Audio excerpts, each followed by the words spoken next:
Right now on Denver7 News at 10, slick, icy roads up and down the Front Range. The roads may look clear at any given moment, but they're going to freeze and refreeze. What drivers need to know tonight and for the morning commute. Plus, ramping up the vaccine rollout. President Biden ordering 200 million more doses. We're excited to get it out because this is life-saving and it's about ending the pandemic.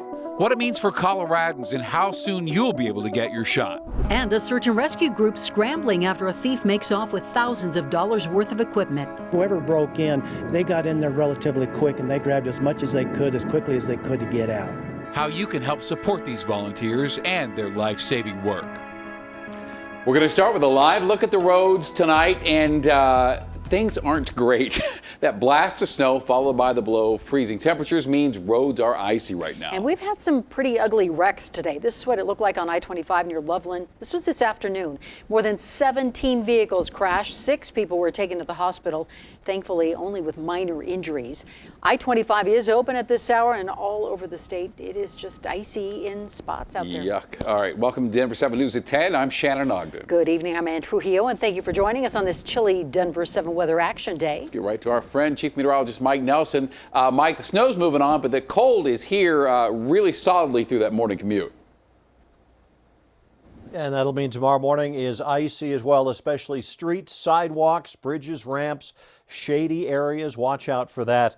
As far as the snowfall, it wasn't big, generally a couple of inches most of the metro, up to 5 around Estes Park, and it's really diminished now, just down to lingering flurries. A little bit more out near the Kansas-Nebraska border and over southern Colorado, but the main thing tonight that will fall, temperatures. They're already getting quite cold. Down to 14 Denver and Greeley. It's 5 at Akron and 13 degrees at Fort Collins. By morning, we are in the single digits as the flurries end and the skies start to clear.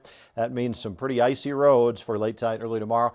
Then not as cold, and then a big warm-up. I'll let you know when temperatures bounce back to 60 degrees. So that'll feel nice, Mike. Thanks very much. Take a live look now. This is I-25 in Spear here in Denver. And I think a lot of us in Colorado are used to driving in the snow. But the problem on our roads tonight and tomorrow morning will be the ice. And as you know, and CDOT reminds us, that's different. It's more difficult to drive on icy roads than it is on snowy roads. So you really have to drive smart. You really have to take it slow, leave plenty of following distance, and avoid driving if you can. And really on the bridges and overpasses, take it slow because those are what tends to ice over first. And ice isn't the only thing you need to worry about. If you're heading west on I-70 tomorrow morning, drivers should expect major delays starting at about 9 a.m. between Glenwood Springs and Rifle. Crews are there working to recover this mangled FedEx truck. It crashed on Sunday, and they're bringing a crane in tomorrow morning to haul it out. CDOT plans to keep one eastbound lane open during the work, so just be prepared for backups in that area. A troubling milestone today in the coronavirus pandemic. 100 million cases now confirmed around the globe. A full quarter of them from right here in the U.S. And Johns Hopkins reports that so far more than 2 million people worldwide have died from the virus. And to end the pandemic, the U.S. is pinning its hopes on vaccinating the majority of people in our country. And today, President Biden laid out his plan to speed up that process. Right now, the federal government ships about 8.5 million doses to states each week. The president is boosting that to 10 million for the next 3 weeks. And he's upped the order to Pfizer and Moderna by an extra 200 million doses.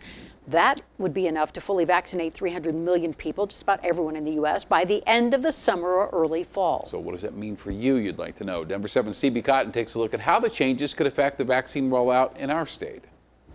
The Colorado Department of Public Health says if the state's current vaccine supply were tripled or quadrupled, they'd be immediately ready to use it. But we're not there yet. These new plans from President Biden mean that Colorado will only get an additional 14,000 doses each week for the next 3 weeks. Governor Jared Polis says it's a step in the right direction. As vaccines go into arms, life gets one step closer to the way we knew it pre-pandemic. Vaccines are the path back to the Colorado we know, we love. On Tuesday, Governor Jared Polis says that path in the hands of the Biden administration and its ability to increase state vaccine distribution. The Biden team says they need aggressive steps to get us out of the pandemic. It starts with the goal to administer 100 million shots in the first 100 days in office. If the Biden administration succeeds in 100 million doses in 3 months, That's roughly 1 in 4 Coloradans, 1 in 4 Americans, translates to 1 in 4 Coloradans. That would start having a profound impact on ending the pandemic. Shortly after the governor's remarks, President Joe Biden with this announcement. We will increase overall weekly vaccination distributions to states, tribes, and territories from 8.6 million doses to a minimum of 10 million doses. The increase means Colorado will receive about 100,000 vaccines for next week, an increase from the state's usual 70 to 80,000. Governor Jared Polis on CNN Tuesday evening saying it's a good step. It's a 16% increase, which is moving the right direction. In addition, it's providing stability for 3 weeks. 3 weeks that Polis says allows the state to focus on finishing vaccinations for Colorado's most vulnerable. Currently in Colorado, we're rapidly making our way through people age 70 and up, and then we'll go down to 65 soon. But ultimately, for a state with over 5 million people, Governor Polis says the president has to continue to increase shipments to states to end the pandemic. It's going to take a very long period of time at these levels, so I'm really hopeful that that quantity ramps up into March and April. CB Cotton, Denver7. And another element to ramping up vaccine distribution is getting another vaccine on the market. Johnson & Johnson says it will release data on its vaccine trial next week. And this is a single dose shot. Of course, that could help speed things up. If this one's approved by the FDA, the company has a goal of getting 100 million doses to the U.S. by the end of June. Nearly 7% of Coloradans already received a dose of the coronavirus vaccine, and your chance of getting the shot, well, it varies widely depending upon where you live. This map shows vaccination rates in Denver. The darker areas are home to people who got the shot already. Things look good in well-to-do neighborhoods like Central Park and Cherry Creek. Then areas where people of color live, like Montbello and Lincoln Park, vaccination rates are much lower. And local hospitals are trying to figure out how to close that gap. Black and Latinx communities who have felt the burden of the pandemic in terms of health outcomes and economic outcomes, really trying to target them, it's still providing a giant gap. And that gap is more problematic when there isn't the supply to give, when that demand and need is there. State Senator Julie Gonzalez says it's clear the Latino community is having difficulty getting the vaccine. So this Friday, Saturday, and Sunday, state health staff will hold a pop-up vaccine clinic for those 70 and older at Servicios de la Raza at 14th and Federal. You must call first to set up an appointment. We know you have a lot of questions about the vaccine right now. So right now, the best thing we're advising to do, call the state's vaccine hotline. There's a number right now. Now, do be prepared to wait if you call. We called today at 4:45 p.m. and somebody picked up 45 minutes later. The good news, though, is come Monday, that hotline will be staffed 24 hours a day. And right now, Colorado is heading in the right direction. Our case numbers are trending down. Our state reported just over 1,100 new cases today. And the number of hospital beds in use because of the virus is at 740. That is a big difference from a month ago when more than 1,100 were hospitalized. State health officials say numbers are well down from the peak in November and December, and they keep on dropping. And still keep this number in mind, 1 in 115 Coloradans is infectious. The Justice Department is scrapping a Trump-era rule of zero tolerance for migrants crossing the U.S.-Mexico border illegally. Now, it resulted in thousands of families being separated because children could not be jailed with their adult family members. Prosecutors now will be instructed to look at each case individually.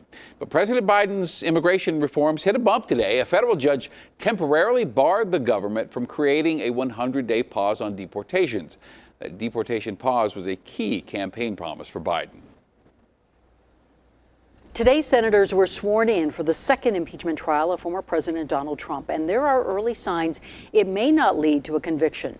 In a vote today, 45 Senate Republicans backed a measure to dismiss the trial as unconstitutional. It failed after it was blocked by the remaining 55 senators. 17 Republicans would need to join all Democrats in the Senate to vote to convict Trump. Now, both sides now have 2 weeks to prepare their cases, and the trial is set to start the week of February 8th. Colorado Democrats Joe Neguse and Diana DeGette are 2 of the 9 impeachment managers and will present the case against the former president. Well, search and rescue teams put their lives at risk to help save lives and track down missing loved ones. And now one crew serving Adams and Lincoln counties says it's been dealt a tough blow after a thief stole thousands of dollars worth of equipment. Denver7's Addie Guajardo shows us the many ways this team makes a difference. And tonight, how you can help them get back on their feet. I've got a snow shovel, jumper cables, cones for traffic, Preparedness. gloves. I got a climbing harness. It's the key to the success for the Rampart Search and Rescue Team. It's anywhere from a missing child that's in town to people that are stranded. Chief David Haskin has volunteered more than 2 decades. Something that all search and rescue teams have. His team serves Adams and Lincoln County. We've got a bike team, we've got a canine team, we've got a drone team. But sometimes even the best need a hand. They broke in through this gate And into the team's storage unit off Huron Street in North Glen. There were some items that were missing in this area right here. The thief made off with vital lights. Well, they kind of pilfered through some stuff and snagged. And equipment. It was a little over $10,000. A blow that hurts a team, making a difference. Everybody's a volunteer. They basically crippled us. Insurance caps out at $5,000. And even then, David says he's not sure how much will be covered since they didn't have photos of their belongings to prove their case. Because we don't have this equipment, we cannot be out there 100%. It's why they need your help replacing the stolen belongings. It would be nice if they could help us. So they can get back to work, breathing hope, and bringing loved ones home. When you're missing a loved one or missing somebody, you want somebody to go out there and help. Addie Guajardo, Denver7. So if you would like to help, there is an easy way to donate. Head to thedenverchannel.com, click on the Denver7 Gives tab, and select Support Rampart Search and Rescue to make your donation now. Coming up on Denver 7 News at 10, an incredible act of generosity exactly when it's needed most. There is so nice people up there and still willing to help. And, we just wanted to say thank you for that. The heartwarming surprise a longtime customer had for staff at one local restaurant. Plus a new plan that could cut costs on menstrual products for those living in Aurora.